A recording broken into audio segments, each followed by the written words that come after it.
Hi there, are you interested in a career in technology? Well, have you considered becoming a database administrator? Here's a quick 60-second rundown. The primary function of a database administrator is to use database management software such as MySQL or IBM DB2 in order to store, organize, maintain and secure the data contained within a database.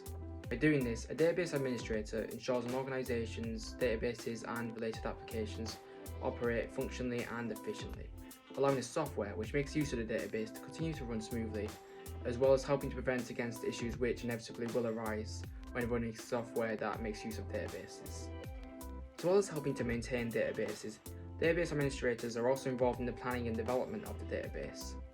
In performing both of these roles, they help ensure the following: data remains consistent across the database, users access data concurrently in a form that suits their needs, and that there is provision for data security and recovery control.